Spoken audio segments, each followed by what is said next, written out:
तो बच्चों आज नए अध्याय की शुरुआत कर रहे हैं।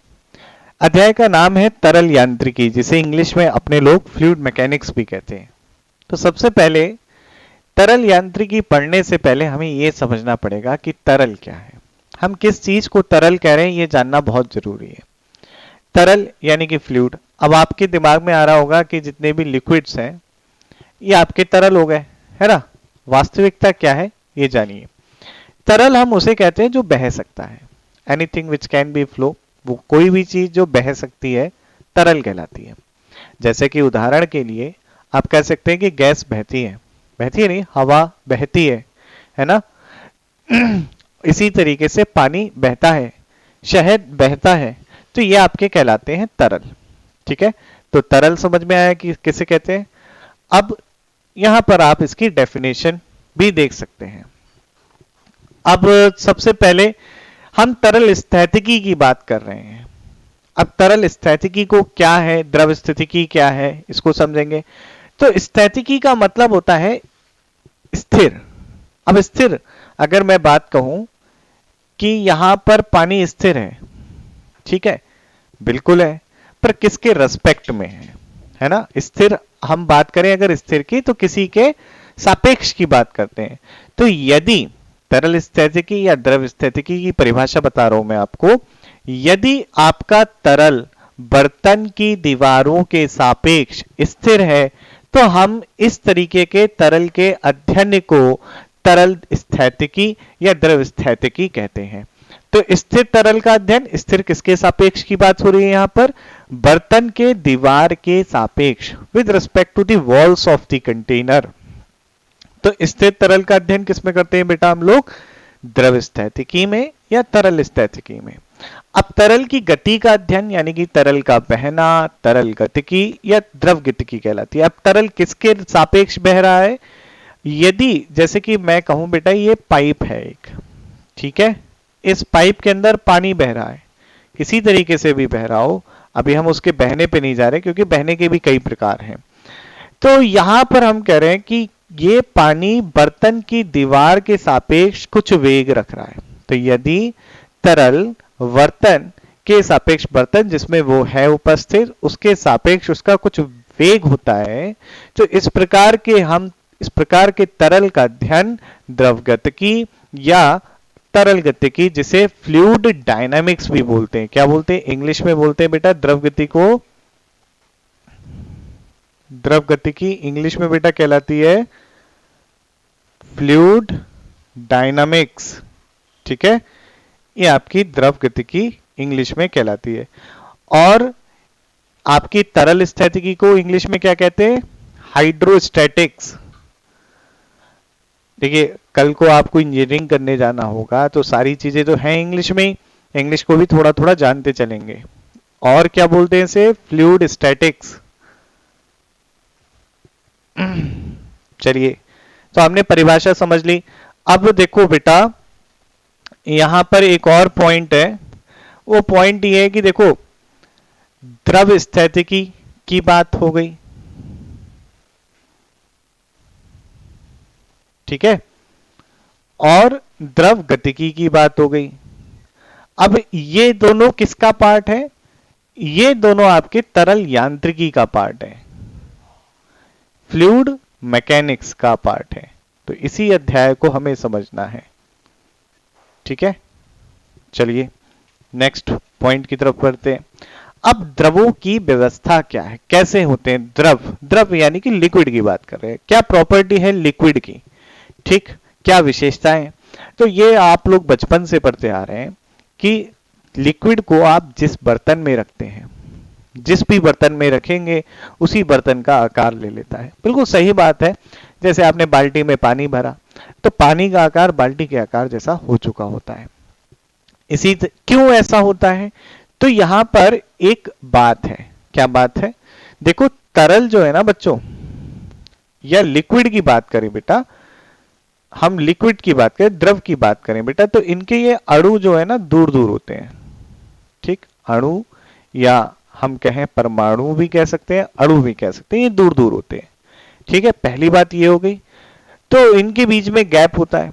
अब द्रव की पहली विशेषता ये है कि इनका निश्चित आयतन होता है, निश्चित यानी कि फिक्स्ड वॉल्यूम, निश्चित आयतन होता है, इसे बोलते हैं फिक्स्ड वॉल्यूम। और शेप या आकृति,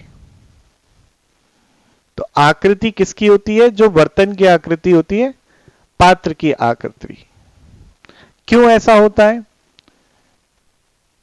तो बेटा द्रव जो है ना, द्रव आपका लिक्विड की जो बात कर रहा हूं ना मैं, ये स्पर्श रेखीय बल, स्पर्श रेखीय बल कौन से होते हैं? जो भी बल जो एकदम सटके लगे हुए हैं, इंग्लिश में इसे शियर फोर्सेस बोलते हैं। कौन से फोर्सेस? Shear forces. हिंदी में क्या बोलते हैं इन्हें? स्पर्श रेखीय बल, जो एकदम कहां लग रहे होते हैं? सतह पे लग रहे होते हैं। जैसे मान लो ये सतह है बेटा आपकी, तो इसके अंदर ऐसे जैसे स्पर्श रेखीय जो लग रहे होते हैं ना, इनको बोलते हैं शियर फोर्सेस। जो इनके विरुद्ध द्रव कोई भी बल नहीं लगाता है, ये द्रव की खासियत है, क्योंकि इनके बीच के अणुओं की दूरी कम होती है ना, तो ये जो स्पर्श रेखीय बल के विरुद्ध कोई भी बल आपका द्रव प्रदान नहीं करता है। लिक्विड कोई भी शियर स्ट्रेस के लिए अपोजिशन नहीं देता। आइडियल लिक्विड की बात कर रहे हैं अभी हम, ठीक है? आइडियल लिक्विड क्या होता है इसको समझेंगे। तो यहां पर जब ऐसा नहीं होगा तो क्या होगा? केवल किसका विरोध कर सकता है? अभिलंब बलों का। जैसे कि मान लीजिए ये लिक्विड की सरफेस है, आप इस पे लंबवत लगा रहे हो बल, तो इसके लिए अपोजिशन दे देता है, लेकिन टेंजेंशियल फोर्सेस या शियर फोर्सेस के लिए कोई भी विरुद्ध बल नहीं देता। अब जब आप, तो इस लिक्विड किस तरीके से अपने आप को चेंज करेगा? लिक्विड हमेशा इस तरीके से अपने आप को एडजस्ट करेगा, द्रव अपने आप को इस तरीके से व्यवस्थित करेगा कि उस पर लगने वाले सभी बल कैसे रहें? लंबवत हो। इसको एक उदाहरण से समझो। जैसे कि बेटा एक गिलास में पानी भरा है, अब गिलास एक निश्चित सतह पे है, तो अभी कौन सा बल लग रहा होगा पानी के ऊपर? देखिए वैसे तो नॉर्मल रिएक्शन लग रहा होगा, लेकिन बाह्य बल की बात करें तो वेट लग रहा होगा। तो ये अपने आप को इस तरीके से व्यवस्थित कर रखा है कि देखिए ये जो बल लग रहा है ना, ये सतह पे जो ये इसकी फ्री सरफेस है, मुक्त सतह है, इसके लंबवत लग रहा है, तभी तो इस तरीके की शेप आती है। तो द्रव हमेशा, पहला पॉइंट जो इंपॉर्टेंट पॉइंट है, द्रव आपके शियर फोर्सेस यानी कि स्पर्श रेखीय बल के विरुद्ध कोई बल नहीं देते, इसलिए अपने आप को इस तरीके से व्यवस्थित करते हैं कि इनके ऊपर लगने वाला, इसकी सतह पे लगने वाला स्पर्श रेखीय बल जीरो रहे, शून्य रहे। इसीलिए द्रव हमेशा बर्तन की आकृति को ग्रहण कर लेते हैं, ठीक है? उस परिस्थिति में सारे बल लंबवत रहते हैं। ये बात एकदम क्लियर बच्चों, ठीक है? तो ये द्रव की विशेषता है। अब गैसेस की अगर विशेषता की बात करें तो गैस की क्या विशेषता होती है बच्चे? सभी को पता होगा गैस की विशेषता। देखो बेटा गैस, आप सबसे पहले गैसेस के अणु बहुत दूर दूर होते हैं, मॉलिक्यूल्स जो हैं इनके बहुत दूर दूर होते हैं, इनके बीच में कमजोर, अति कमजोर बल लगता है।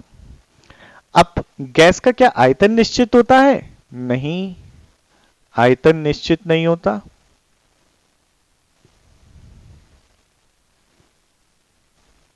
और क्या गैस का आकृति निश्चित होती है? जवाब है नहीं, आकृति भी निश्चित नहीं होती, ठीक है? ये गैस की विशेषता है। आइए परिभाषा की तरफ चलते हैं। तो द्रवों में अंतरा आणविक बल ठोस की तुलना में दुर्बल होते हैं, इसलिए द्रव की सतह पर स्पर्श रेखीय कोई बल नहीं लगता, ठीक है? ये बात हम लोगों ने बहुत अच्छे से अभी डिस्कस करी थी। अतः उनकी आकृति को आसानी से परिवर्तित कर सकते हैं।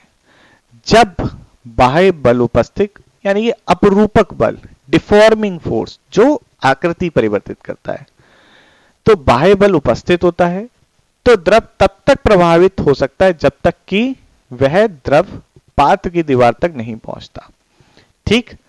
अब दूसरा पॉइंट जानिए। अधिकतर द्रव संपीड़न का विरोध करते हैं। मैंने आपको बताया था संपीड़न का मतलब होता है, इंग्लिश में इसे कहते हैं कंप्रेशन। आप कंप्रेस कर रहे हो और किसी चीज को कंप्रेस करना चाहोगे तो कैसा बल लगाओगे? अभिलंब यानी कि परपेंडिकुलर। भाई दबाना ही तो है, तो दबाने के लिए क्या लगाओगे? बाह्य बल लगाओगे, सतह के लंबवत। तो इसका विरोध करता है, मैंने बताई थी ये बात आपको। ठीक है। गैसों की तरह द्रव पात्र में पूर्ण स्थान नहीं घेरते, लेकिन द्रव मुक्त सतह बनाते हैं। ठीक। अब इस बात को और डिटेल में जानेंगे। अब गैसों की बात कर लें। गैसों में अंतरा आणविक बल दुर्बलतम होते हैं, मतलब सबसे कम होते हैं, इसलिए उनका आकार और आकृति आसानी से परिवर्तित किया जा सकता है। अब गैसें संपीड्य होती हैं, इस बात का मतलब क्या हो गया? अब गैसेस को कंप्रेस कर सकते हो। ये अभिलंब बल का भी विरोध नहीं करते, यह पात्र के पूरे आयतन में तेजी से फैलती है। द्रव की तरह गैसें मुक्त सतह नहीं बनाती। मुक्त सतह इसको बोलते हैं बेटा, ये फ्री सरफेस है। ठीक है। यहां पर आप देखो, जैसे अब मैंने बताया था ना, इस बात को मैं डिटेल में डिस्कस करूंगा। मान लो आपके पास 1 लीटर की बाल्टी है। ठीक।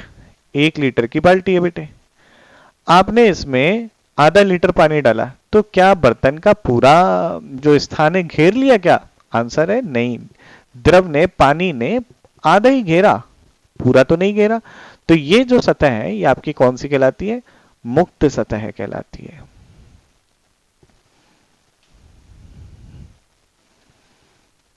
मैं फिर से बना दे रहा, ये बेटा आपकी कहलाती है मुक्त सतह। इंग्लिश में इसे क्या बोलते हैं? Free surface. और ये फ्री सरफेस पे कोई भी स्पर्शरेखीय बल नहीं होता, नो शियर फोर्स, स्पर्शरेखीय बल कोई भी नहीं होगा।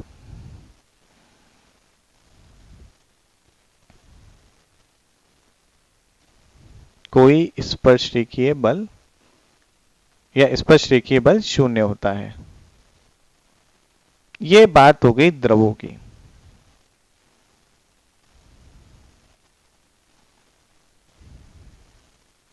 अब गैस की बात कर लो।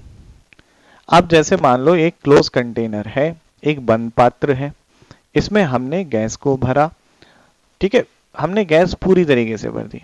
अब आप 1 लीटर का मान लो बर्तन है आपके पास, आप इसमें एक गैस एक दूसरे कंटेनर में लाए जो जिसमें ये फिल्ड थी, और उस कंटेनर का वॉल्यूम आधा लीटर था बेटा।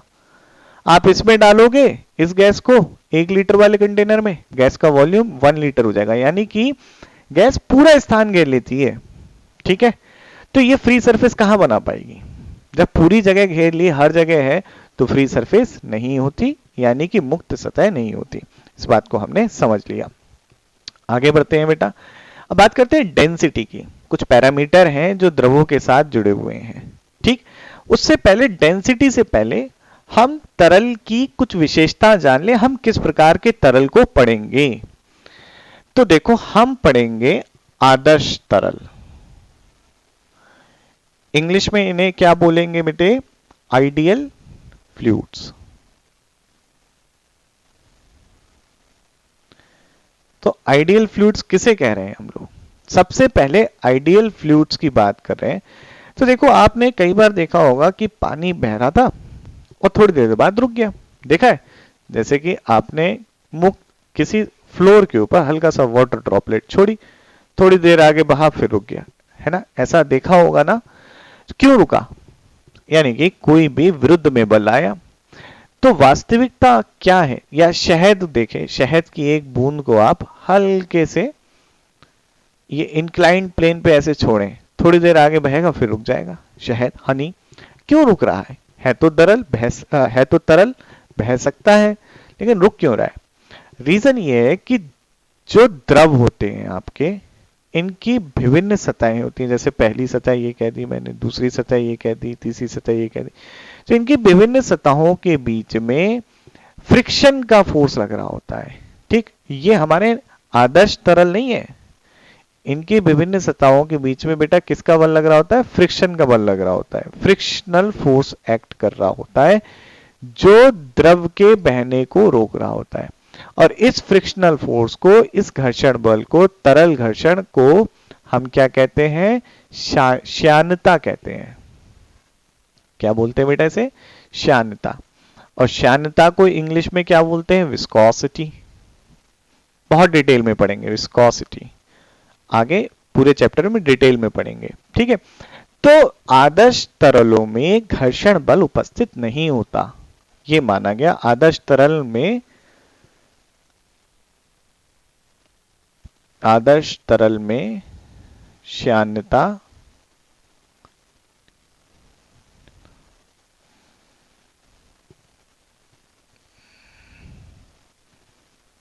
श्यानता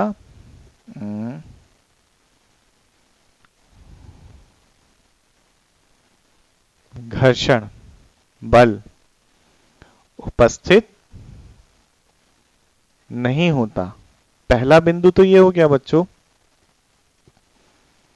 दूसरे बिंदु को समझो, आदर्श तरल के, आदर्श तरल का आयतन परिवर्तित नहीं किया जा सकता। आदर्श तरल का आयतन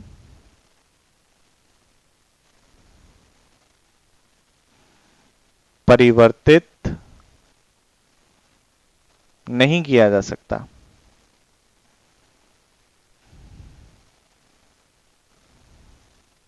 ठीक है बेटे, क्या ये बात समझ में आती है? नहीं किया जा सकता है, मतलब आयतन में परिवर्तन कितना होगा? शून्य रहेगा। किसकी बात कर रहे हैं हम? आइडियल फ्लूइड की, ठीक है, आदर्श तरलों की बात हो रही है। आयतन में परिवर्तन, change in volume must be zero.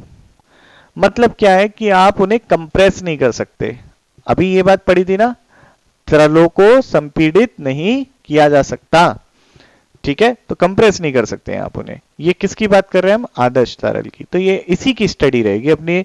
अभी तो हम आदर्श तरल की ही बात करेंगे, जितना भी आगे के डिस्कशन है उसमें, आगे की जितनी भी बच्चे चर्चाएं हैं उसमें हम आदर्श तरल की बात करेंगे। उसके बाद देखेंगे कि अगर आदर्श नहीं है तो किस तरीके से उनको हैंडल किया जाए, ठीक है। तो आदर्श तरल लिख लीजिएगा फटाफट से, स्क्रीन वीडियो पॉज करके बेटे। चलो डेंसिटी की बात कर लेते हैं। क्या है डेंसिटी? घनत्व है जी। घनत्व तो कक्षा 9 में भी पढ़ा होगा, है ना। तो क्या कहलाता है घनत्व? तो ध्यान से देखिएगा, प्रति एकांक आयतन का द्रव्यमान। जैसे कि मान लो ये मास है और इस मास ने कुछ स्पेस घेरा होगा ना, कुछ वॉल्यूम घेरा होगा, आयतन, तो कुछ जगह जो घेरी है उसे हम वॉल्यूम कह रहे हैं, इसका वॉल्यूम v है। तो अगर m मास v वॉल्यूम ले रहा है तो एकांक मास कितना लेगा? एकांक द्रव्यमान m बाई v लेगा, जैसे हम क्या कहते हैं? रो कहते हैं बेटा। मान लो ऐसा भी होता है, आपने देखा होगा कई बार कि कहीं कहीं तो द्रव्यमान कम है, थोड़ा है, और कहीं बहुत ज्यादा घना है ना, बहुत ज्यादा। यानी कि हम कह सकते हैं कि जो द्रव्यमान का वितरण है वो एक समान नहीं है। जब द्रव्यमान का वितरण एक समान नहीं होता तो उस परिस्थिति में बेटा क्या करते हैं, इस द्रव्यमान का एक छोटा सा टुकड़ा ले लेते हैं, है ना, जिसका हम कह रहे हैं वॉल्यूम dv है, बहुत छोटा वॉल्यूम है, और इसका मास क्या है? dm है। तो अब जो डेंसिटी डिफाइन की जाती है वो रो लिखी जाती है dm बाई dv, और ये ज्यादातर आपकी फंक्शन होती है एक्स वाई जेड की, यानी कि स्पेस में कहाँ किस तरीके से मास वितरण, ये किस चीज को बताता है? हमारे द्रव्यमान के वितरण को बताता है, द्रव्यमान वितरण को बताता है कि किस तरीके से। तो इसमें इतना ज्यादा जाने की जरूरत नहीं है। अगर आप नीट के या जेई के भी स्टूडेंट हैं तब भी इतना जाने की जरूरत नहीं है, बेसिक आइडिया समझ के चलेंगे। इसके मात्रक जान लेते हैं, बहुत अच्छी चीज है ये। पहला मात्रक है किलोग्राम प्रति मीटर क्यूब, केजी पर मीटर क्यूब। दूसरा मात्रक है ग्राम पर सेंटीमीटर क्यूब। कन्वर्जन आ जाते हैं कई बार, आपको ऐसे लिख देगा जीसीसी इनवर्स, इसका मतलब क्या है? ग्राम पर सेंटीमीटर क्यूब। अब इसको परिवर्तित करना चाहते हैं किलोग्राम पर प्रति मीटर क्यूब में, कैसे करोगे बेटा? तो 1 ग्राम किसके बराबर होता है? 10 raise to the power -3 KG के, पहली चीज हो गई। 1 सेंटीमीटर किसके बराबर होता है? 10 raise to the power -2 meter के, यहाँ पे क्यूब लगा दोगे। तो देखो ये किस में आ गया, केजी पर मीटर क्यूब में आ गया। तो 1 ग्राम पर सेंटीमीटर क्यूब किसके बराबर है, ये 10 की घात -2 गुणा 3 -6 होगा, ऊपर जाएगा प्लस हो जाएगा, तो ये हो जाएगा 10 की घात 3 केजी प्रति मीटर क्यूब। ये किसकी, ये आप ग्राम पर सेंटीमीटर क्यूब को कन्वर्ट कर रहे हो केजी पर मीटर क्यूब में। पानी, पानी अपना जो वाटर है इसकी डेंसिटी कितनी होती है, इसकी डेंसिटी होती है बच्चे 1 ग्राम पर सेंटीमीटर क्यूब। इसे अगर आप कन्वर्ट करोगे केजी प्रति मीटर क्यूब में तो ये हो जाएगा 1000 केजी प्रति मीटर क्यूब। अब आपने सुना होगा लीटर, लीटर क्या है, तो 1 लीटर आपका बराबर होता है, लीटर वॉल्यूम का ही मेजरमेंट है, 1 लीटर बराबर होता है आपका 10⁻⁻, जस्ट वेट, 10 की घात -3, 10 की घात -3 नहीं केजी नहीं, मीटर क्यूब। तो 1 लीटर इतने के बराबर होता है। अब देखो 1 लीटर पानी का वजन कितना होगा, तो 1 लीटर पानी का वजन बहुत जगह इस्तेमाल होगा, इसलिए मैं आपको डायरेक्ट बता रहा हूं। ये सारे पॉइंट लिख के रखना बच्चों। 1 लीटर पानी का वजन से मेरा मतलब यहाँ पे मास से है, सिंपल द्रव्यमान। 1 लीटर पानी का कितना द्रव्यमान होगा, सही शब्द है द्रव्यमान, वजन भूल जाइए आप लोग, ठीक है।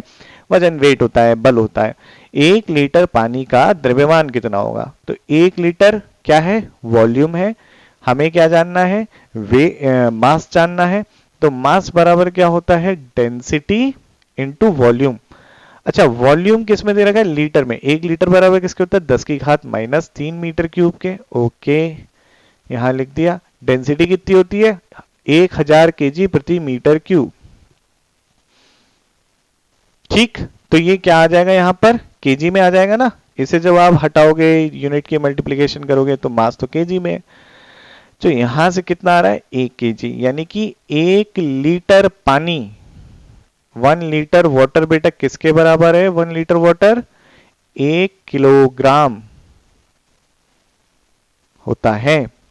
ठीक, तो ज्यादातर लोग क्या कंफ्यूजन क्रिएट कर लेते हैं। 1 litre, litre is not the unit of mass. Litre जो है आपकी द्रव्यमान की इकाई नहीं है, लीटर वॉल्यूम यानी कि आयतन की इकाई है। ठीक है, तो इसको समझ के एकदम दिमाग में रख के चलिएगा।